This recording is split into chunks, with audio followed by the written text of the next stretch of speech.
Impala Films presents Haunted, the audio drama. Season 2, Episode 10, Death of the Author, Part 2 of 4, written by Benton Hodges.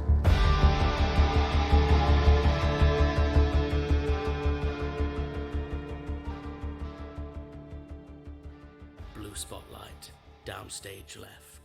A hunched figure sits before a typewriter. He is dishevelled, a mop of unkempt dark hair. He stabs away at keys with contempt.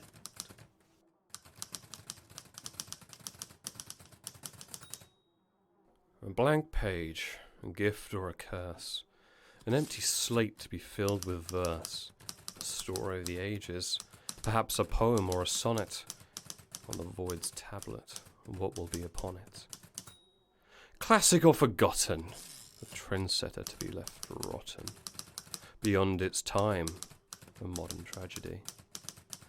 On the void's tablet, could it have gravity? Slandered and slated, another classic doomed to the ages. Paradise lost and genius forgotten. On the void's tablet, is thought misbegotten? The pipe runs dry and the page remains empty. Paper cascades down aplenty. No thought can fill pulp so bare. The bills pile, satisfaction so rare, bled dry at gun's point. The mind quietens. Oh, fucking hell, this is nothing. Let's see. There once was a very happy rabbit called Larry. And he was the happiest rabbit in all of... This is shit. Pure and utter shit.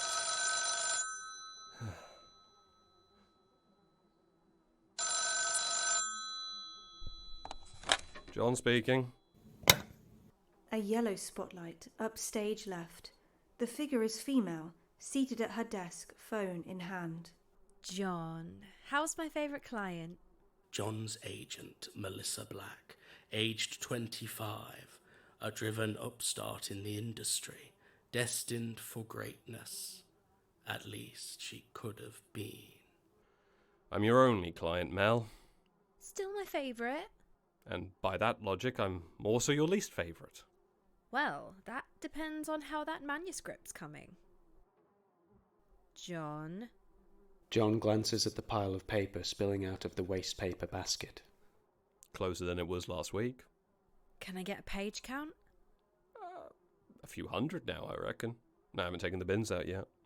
Why'd you keep throwing it out? Because it's all shit. Every word I write isn't the right word. And the right words just aren't in the right order. It has to be perfect. I'll settle for done rather than perfect, John.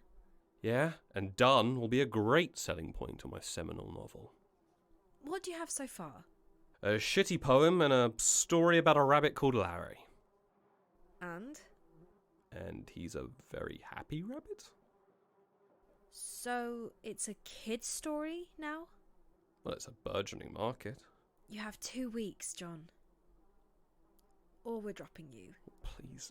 The story's there, The blank page is so unnerving, it's taunting me. It's paper. It can't taunt you. Paper can be cruel, Mel. Especially the ones with late and dew on them. Well, finish the book and you can make those go away. I can't focus with them piling up, or the constant drip of the sink, but I can't afford a damn plumber and I need another advance. What did you do with the last advance? I was paying for a hotel room in London. You're staying in a hotel? No. My wife is. Blackout. Blue Fresnels rise. It's outdoor, night. Rain can be heard. John is seated on a bench, his hair is drenched, and an empty bottle in his hand. You haven't been silent a moment in my life, have you? Always a thought, a little interjection, something to take me out of the moment. My birthdays, my graduation, my wedding day. You're always there in the back of my skull with these helpful little reminders. These happy moments won't last. Love will fade. You have peaked. Always something to say, don't you? And when I need you most, you are silent. Not a thought, not an observation, or even a petty association. Nothing at all. Stage right, a figure enters. She is backlit, her features obscured. Mind if I sit here? Knock yourself out. Who were you yelling at? My brain. Writer's block? Yeah. How did you know? I pegged you as an author. You have soulful eyes, the kind that see a story in the mundane. Well, I try. But the ever-shouting brain has decided to pack it in. And my deadline is 2 weeks away. Typical, isn't it? Yeah, bloody typical. How do you usually clear your head? I don't know. I've never had it before. Well, what have you tried? I tried writing stuff I don't usually write, going for walks, and now I'm trying drink. And? I'm stuck on a very happy rabbit called Larry. Have you tried dancing in the rain? I find it very freeing. I can't dance. You're a married man. Surely you must know the waltz. How did you... Oh, the ring. Take my hand. I shouldn't. It's just a dance. Just sway, slowly. Listen to the rain pour around you. Focus on that sound. Tiny little drops of diamond dew running down your skin, the warmth pressed against you. The world revolves around you. I hear it.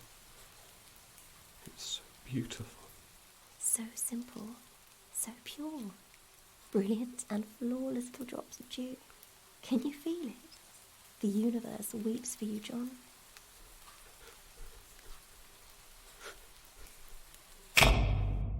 Blackout. Curtain drops.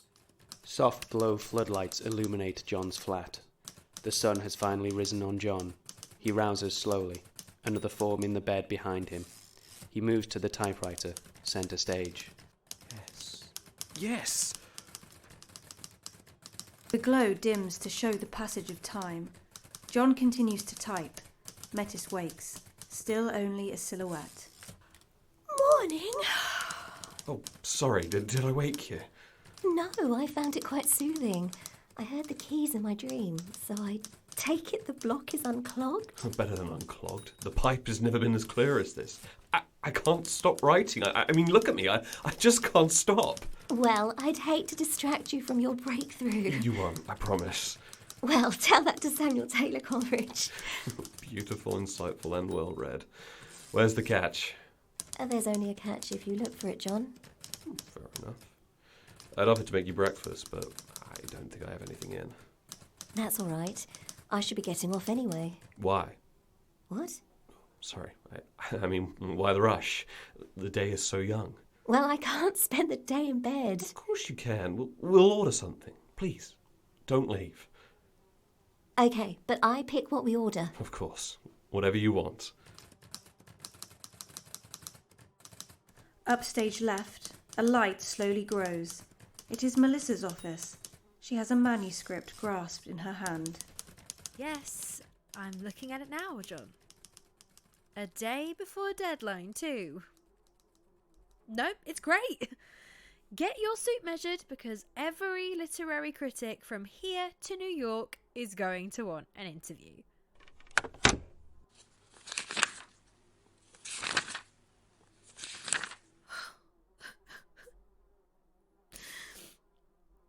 So simple. God, so pure. So brilliant. Lights out. Silence. A floodlight grows centre stage. John is sat opposite a bespectacled man. It's a pleasure to have you on, John. Harry Bachman, a brilliant man of great intellect and promise, a prodigy of his field, doomed to never reach his potential. He still rots on that island. It's a pleasure to be here, Harry. I have to say, I just finished reading your book. Absolutely fantastic. Thank you. No, thank you. I bawled my eyes out. Well, I'm flattered. And so you should be. Such vivid prose, evocative characters, and a terribly tragic ending. I think I speak for everyone when I say, where on earth did this come from? What inspired you? Well, I'm not ashamed to admit that I had a terrible roadblock.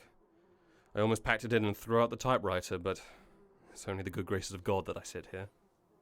Oh, it was divine inspiration. Nothing short of it. No other word. He sent the most perfect woman into my life when I needed her most, and she became my muse. Oh, wow. A chance encounter? 1,000,000,000 to 1. Well, if she inspired something like this, then I'd love to meet her. No!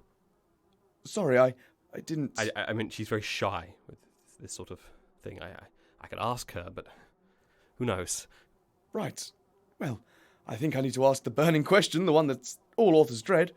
Oh God, I'm ready for it. What is next for you, John? Blackout. Lights up. Downstage right. It is John's flat. Metis, her features still not visible to the crowd. She paces back and forth.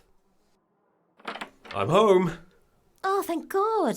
How was the interview? Oh, it went perfectly. He loved the book. His stamp of approval is all it needs, and a New York Times bestseller is guaranteed. That's fantastic, John. I'm so happy for you. For us. I couldn't have done it without you, and the next one will need your expertise too. The next one? Well, eyes are on us now, dear. This is just a foot in the door, and before you know it, this book will be forgotten, and everyone will be expecting something new. Something better. But the book was amazing, my dear. Everyone loves it. Everyone. The Sun said it lacked anything new to say. So the new one has to be more contemporary. Right on the pulse. I've already got the story right up here in my head. It is going to be perfect. What? I was just thinking I should be going home soon. What? Why? Well, I thought you were going to be busy writing. But I need you here to bounce ideas off. You're my muse, Metis. You can't let me down now. Not when everything is so pressing. I'm sorry, I just thought I'd get in the way, and I really should be getting home. Stay, please. I insist. I can't do this without you, Metty. Please. Blue floodlight, downstage right. John has fallen asleep at his typewriter. Metis is in bed. There is a knock at the door. A spotlight slowly begins to grow. Upstage right, we see the door, knocked on again from the wings. Metis wakes. John? John, there's someone at the door. Hello? She opens the door to a broad fellow, Peterson, a gentle giant. What he lacks in brains he makes up for in courage, loyalty, and strength of self. His loyalty to you was his undoing. Sorry to come calling at such an hour, Mom. I'm looking for John. Oh, yes, he's asleep right now. Please don't wake him. Can I relay the message? Of course. I'm here to fix the plumbing. At this hour? I know, Mom, and I'm sorry. I'm the maintenance guy for the building, but I work 2 jobs, you see. This was the only time I could get round to doing it. Oh, wow. You're a busy bee, aren't you? Well, I'm sure if you do it quietly, it'll be fine. John is no longer illuminated when the pair enter the flat. So what keeps you so busy, Mr... Peterson. I do maintenance for places all over the city. Keeps me very busy. I bet. What does the wife think of it? Keen eye on you. The ring, dear. She's not a fan, truth be told. Says it takes all my time and she's not wrong. I miss my kids' first steps and their first words. So why do you work so many hours then? Well, something has to keep a roof over their heads and food in their bellies. But at the cost of you missing every milestone in your son's life. I'd rather know he's fed and clothed. He can resent me all he wants growing up. I just want him to get there. And what about your happiness? Well, I guess that has to go on hold for a bit. For them. Well, that doesn't seem fair, does it? In my experience, it really is. And that should do it, miss. I'll get out of your hair now. Oh, wait a minute, please. Miss, please. I shouldn't tarry now. Surely there must be something else you can do. With my grades, I was lucky to do what I do. You could always go to evening classes. Just screw it up like I always do. And then my wife will... We'll understand. You are so driven. The love of your family will propel you. I wish I could believe, miss. I wish I could believe that everything will turn out okay, but... Come here, Peterson. Miss? Just take my hand and sway, dear. Nice and slow. Oh, I really shouldn't. Shh. Just hold. Put your head on my shoulder. Listen outside. Do you hear it? The rain. I hear it. Listen to it. Hear it against the glass as if it were upon your own skin. I feel it. You are strong, brave, and no matter what happened in your past, no matter what happens after this, you are worthy of love. Shh. It's all right. You can let it out. Just listen to the rain.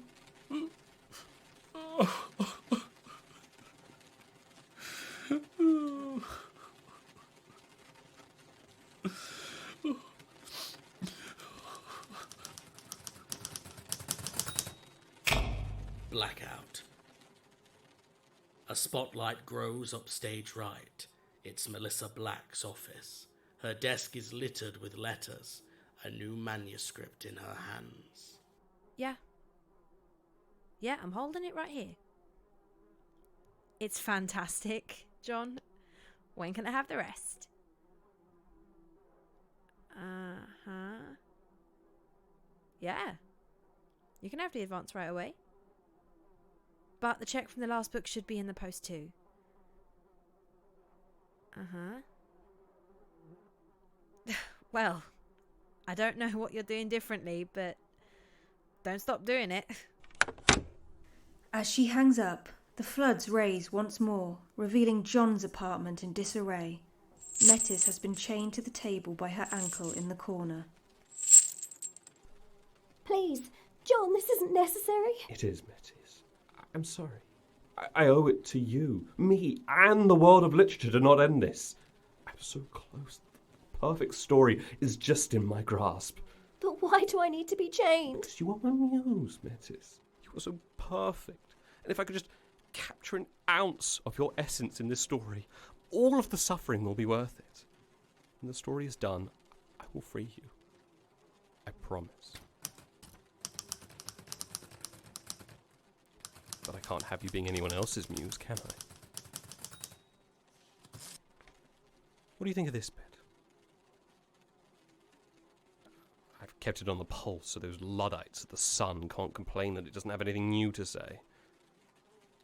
Aren't you worried about dating it? What? Well, you've kept it so modern, and these times change so quickly. Don't you worry about dating it? You waited till I was a few pages from the end to tell me that. I thought you would want to know. Of course I would want to know! Sorry, I didn't... How is this supposed to be the next timeless masterpiece if it's dated? No, it's good, I promise. What fucking use is good? Good is the job a plumber does on a leaky pipe. It is not a seminal novel of the age. I'm sorry. I meant it was good, as in it's fantastic. Oh, fantastic. Isn't brilliant, though, is it? It's not perfect. It's forgettable shit that gets left at the beach. John grabs the typewriter and lifts it up near Metis. What use is this if it only makes shit, doomed to the annals of forgotten history, doomed to be nothing? It isn't doomed. I swear I didn't mean it. Quiet. John places the typewriter down, stuffs a cloth in Metis's mouth, and crosses to the door. What? Peterson is at the door, his cap in one hand, flowers in the other.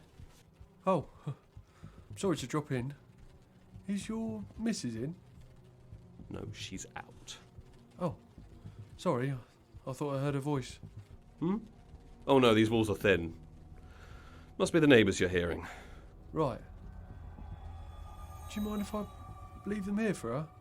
Why are you bringing her flowers? Well, I just enrolled in some night classes and things are looking good. I just wanted to thank your missus for giving me the push I needed. You got yourself a super lady there. Oh yeah, she's brilliant. I'll let her know you stopped by. John goes to close the door, but is blocked by Peterson's boot in the way. You know, she seemed real scared of waking you up last night. Take your foot out of the door. I don't think I will. Miss, are you in here? Jesus Christ, let me get you out of there. Wait, where's John? I knocked him out cold at the door. Swore I'd never raise a fist again, but desperate times. Where's the key? In the drawer. 1 second. Right, let's get the fuck out of here. What? What are you doing? Taking the script. Trust me, it's all he cares about. Right, let's get the fuck out of here. No! John emerges from the darkness with a bloodied kitchen knife. Get back in the office now. Stay away from me. Get the fuck back in the office. We are finishing that book. Metis backs away to the window. As she opens it, the sound of rain grows. It is loud, like large hailstones. Take another step, and I will drop your manuscript out the window. Just write it again. My agent has half. Besides, I still have my news. Now get away from the window. No. Metis, step away from the window. Metis stands on the edge of the stage, arms outstretched. Come here! You took something pure, something beautiful. Get away from that ledge now! And corrupted it. You let it rot till it was nothing but food for the worms. Metis, please, step away. Because if man can't control beauty, it has to destroy it. No!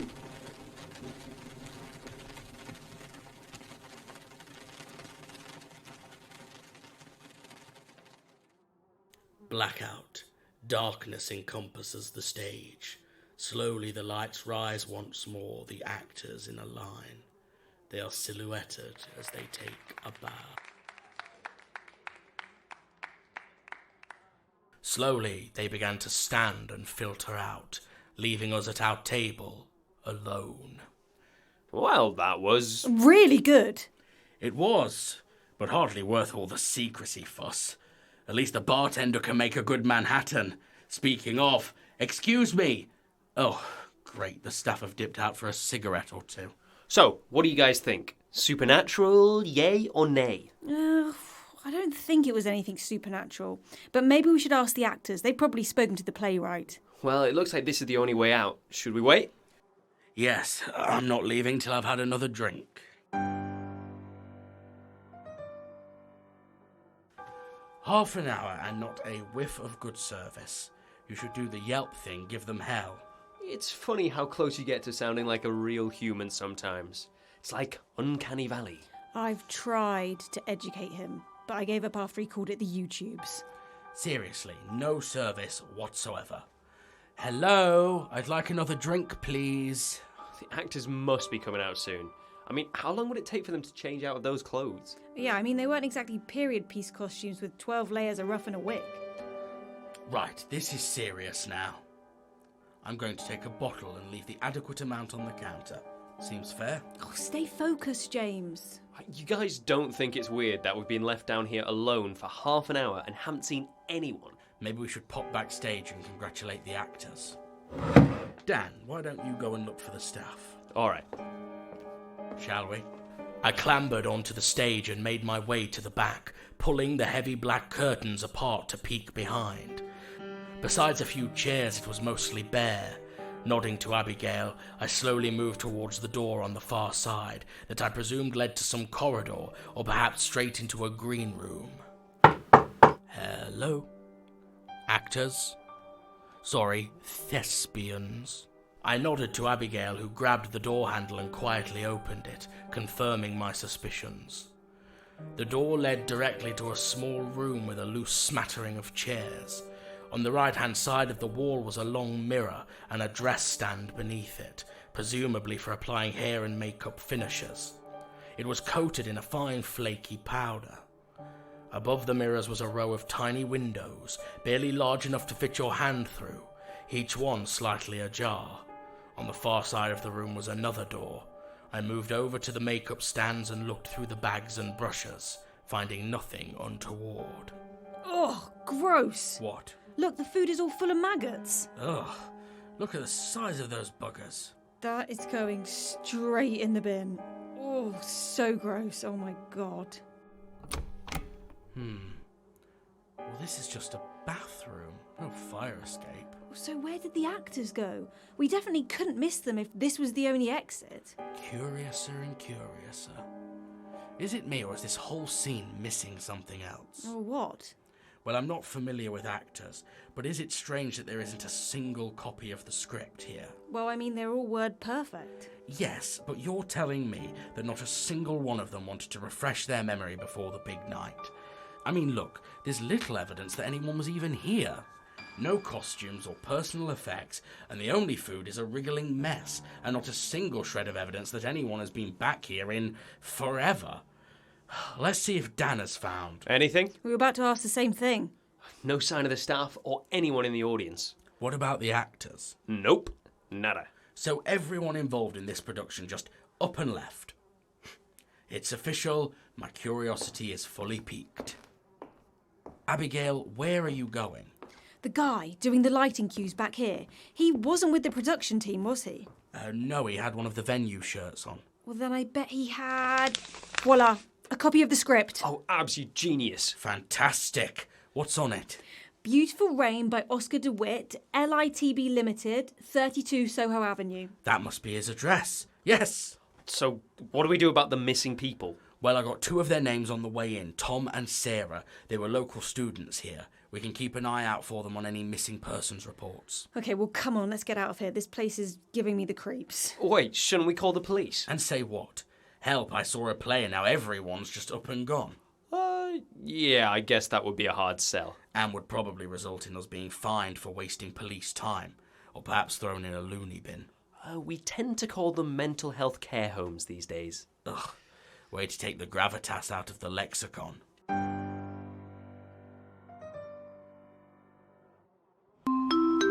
The trains at platform 3, 4 and 9 are currently boarding. Right, platform 3 is non-stop to London. Let's get a move on.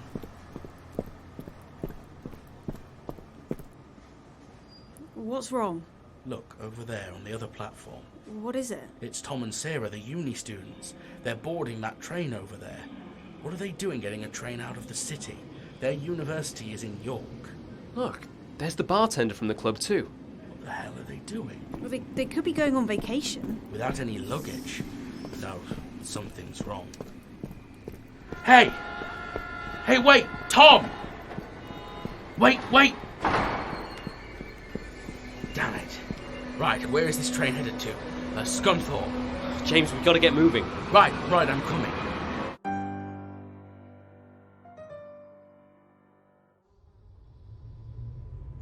Anything from the carts? As the train plunged south through the night, my companions and I huddled around a 4-seated compartment, quietly discussing what lay before us. Just a Manhattan and 2 beers, please. Oh, and whatever these two want. Right, let's review the facts. A travelling play. Brilliant Rain by Oscar DeWitt, which appears in random venues across the country, using train lines to pick its next destination, and it's hosted by Pandora's Players, which I can't find anything about online. However, we have a return address, LITB Limited, a return address for the script, which is a registered limited company, Last in the Box. It's an agency, and judging by their website, they mostly represent actors. A lot of actors. And one writer, a Mr. Oscar DeWitt. Fantastic.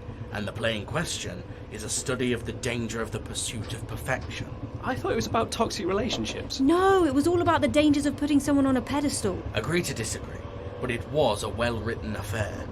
However, the actors completely vanished into thin air. The bar staff abandoned their post and jumped ship along with a pair of uni students from the audience, all of which were headed for the coast. Look at us synergizing. So, what's the plan of action? Well, why don't you two tell me? We seem to be on the same wavelength. I'm working on something. Basically, if anyone on Facebook or Instagram goes to York Uni and mentions a missing Tom or Sarah, I'll be notified. I called Lucy.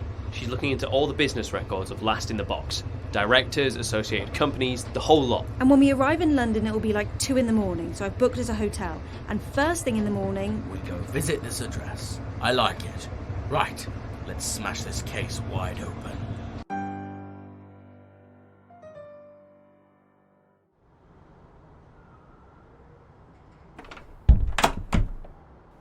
Hey, what are you doing up?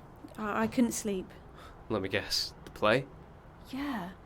Something about it really stuck with me, like it was speaking directly to me. Yeah, I know what you mean. I close my eyes and I still see those silver lights. Yeah. Are you alright? We haven't really had time to talk one-on-one since... I'm fine. Actual fine, or something is wrong but I don't want to talk about it, so it's easier to just say I'm fine. Fine. Fine. Really? 'Cause it feels like you want to ask something, but... I learnt something on the crawl. Really?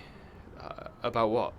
My dad and Mum, and just all of that nastiness. Oh, I'm sorry. I don't want to pry. But if you want someone to talk to, I'm always here. Well, that's the thing. There's just one bit that doesn't make sense. Abby, there's something I want to tell you, and... Oh, sorry. Looks like I can't get the name for a director. And a Miss Poppy Randall seems to have posted asking if anyone's seen Tom or Sarah. Well, isn't that just perfectly timed? What did you want to tell me? Oh, nothing. It's nothing. Right. I'm going to bed. Nicely done, Mr. Smooth. Just tell her the truth, you coward. Last in the Box officers should be right around here, and they're derelict. Great. Dead end? Not exactly. Abigail, that is a felony. Oh, relax, Deputy. No, I'm not going to stand here and watch while she commits breaking and entering. Then stop watching her and go keep a lookout. Oh, for the love of... How's it coming? Oh, almost there. God, this log is ancient. Got it. After you. Why, thank you. Come on, Dan, door's open, although you may struggle to fit in whilst on your high horse. I'm really not comfortable with this.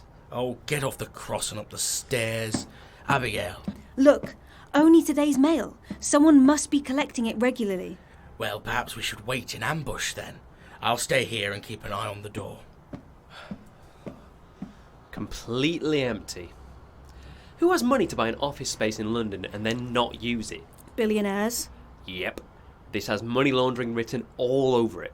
Any luck with the registered director? None so far. What about that Poppy girl you mentioned last night? Yet to reply. If she lives the life of an average uni student, then she's probably passed out till noon. Sounds like someone else we know. Someone's coming. Speak of the devil. Who is it? I can see him a bit through the peephole. Wait. It's Tom.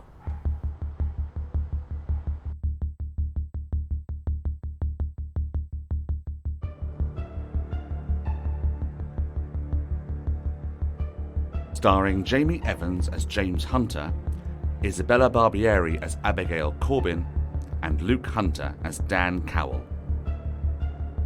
Also featuring Harry McElroy, Benton Hodges, Phoebe Elizabeth Royal, Edina Hadley, Leanne Herring, David Anthony Green, Elliot Bigden. Haunted, the audio drama, is created by Jamie Evans, with all episodes produced and directed by Jamie Evans and Benton Hodges. Audio engineering by Benton Hodges and Jamie Evans. Haunted is a production of Impala Films and is recorded at 3 Sprite Media Studios, with special thanks to Duncan Newham for equipment support. Opening and closing themes by James Crow. Thank you for listening to this audio presentation. Come back next week for the next exciting chapter of Haunted, the audio drama.